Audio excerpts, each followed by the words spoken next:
വളരെ ഇമ്പോർട്ടൻ്റ് ആയിട്ടുള്ളൊരു മെസ്സേജ് നിങ്ങൾക്ക് പാസ് ചെയ്യാൻ വേണ്ടിയിട്ടാണ് ഞാൻ ഈ വീഡിയോ ചെയ്യുന്നത്.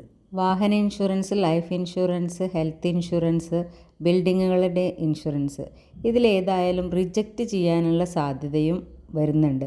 അതെന്തുകൊണ്ട്, എങ്ങനെ?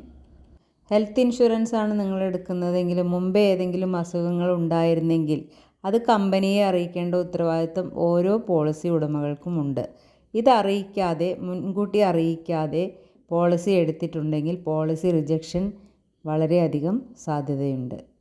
ലൈഫ് ഇൻഷുറൻസിൽ ക്ലെയിം റിജക്ഷൻ വരാതിരിക്കാൻ വേണ്ടി ശ്രദ്ധിക്കേണ്ട കാര്യങ്ങൾ: നിങ്ങൾ പോളിസി എടുക്കുന്ന സമയത്ത് ഏതെങ്കിലും അസുഖങ്ങൾ ഉണ്ടെങ്കിലോ എന്തെങ്കിലും മെഡിസിൻ കഴിക്കുന്നുണ്ടെങ്കിലോ കൃത്യമായ വിവരം ഏജൻറ്റിനോടും കമ്പനിയോടും നിങ്ങൾ അറിയിക്കേണ്ട ഉത്തരവാദിത്തം ഓരോ പോളിസി ഉടമകൾക്കും ഉണ്ട്.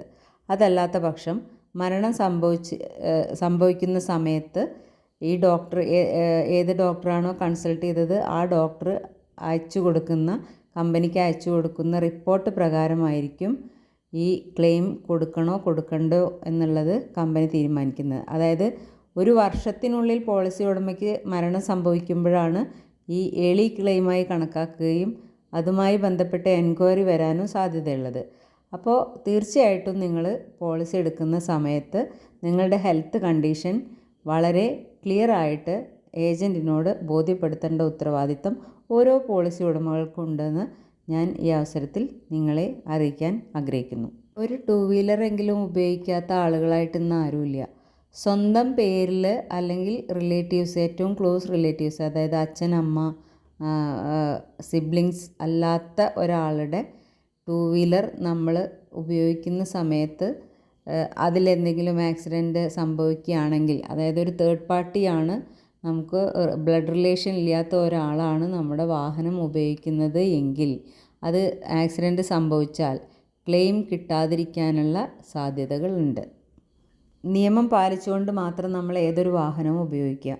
2 വീലർ ഉപയോഗിക്കുന്നവർ അതിൻ്റെ ഇൻഷുറൻസ്, ടാക്സ്, പൊല്യൂഷൻ, അതുപോലെ ഹെൽമറ്റ്, ഈ വക കാര്യങ്ങളെല്ലാം കൃത്യമായി ഉപയോഗിച്ചുകൊണ്ട് മാത്രം 2 വീലർ ഓടിക്കുക. അതുപോലെ കാറാണെങ്കിലും സീറ്റ് ബെൽറ്റ് ഇട്ടിട്ട് അതിൻ്റെ ഇൻഷുറൻസ്, പൊല്യൂഷൻ സർട്ടിഫിക്കറ്റ്, അതുപോലെ ടാക്സ്, അതുപോലെ മെയിൻ്റനൻസ് കാര്യങ്ങൾ, ഇതെല്ലാം ഒരു കൃത്യമായ രീതിയിൽ എക്സ്ട്രാ ഫിറ്റിംഗ് ഒന്നും ഇല്ലാതെ കമ്പനി ഇറക്കുന്ന രീതിയിൽ നമ്മൾ വാഹനങ്ങൾ ഉപയോഗിക്കുക. നിയമപരമായിട്ടുള്ള രീതിയിൽ നമ്മൾ വാഹനങ്ങൾ ഉപയോഗിച്ച് കഴിഞ്ഞാൽ നമുക്ക് യാതൊരുവിധ ബുദ്ധിമുട്ടും ഇൻഷുറൻസ് ക്ലെയിം കിട്ടാനായിട്ട് ഉണ്ടാവില്ല. ഷോപ്പുകളോ ബിൽഡിങ്ങുകളോ വീടുകളോ ഇൻഷുറൻസ് ചെയ്യുമ്പോൾ ഏതാണോ നമ്മൾ ഇൻഷുറൻസ് ചെയ്യുന്ന ബിൽഡിങ് അതിൻ്റെ തന്നെ എല്ലാ ഡോക്യുമെൻറ്റ്സും സബ്മിറ്റ് ചെയ്തിട്ട് വേണം നമ്മൾ ഇൻഷുറൻസ് എടുക്കാനായിട്ട്. അത് കൃത്യമായി ഇരുന്ന് കഴിഞ്ഞാൽ നമുക്കൊരിക്കലും ഇൻഷുറൻസ് ക്ലെയിം റിജക്റ്റ് ചെയ്യേണ്ട ഒരു സാഹചര്യം ഉണ്ടാവില്ല. ഈ വീഡിയോ കണ്ടുകൊണ്ടിരിക്കുന്ന എല്ലാവരും ഈ കാര്യങ്ങളെല്ലാം ശ്രദ്ധിക്കുമെന്ന പ്രതീക്ഷയോടെ ഞാൻ ഈ തൽക്കാലം നിർത്തട്ടെ. നന്ദി, നമസ്കാരം.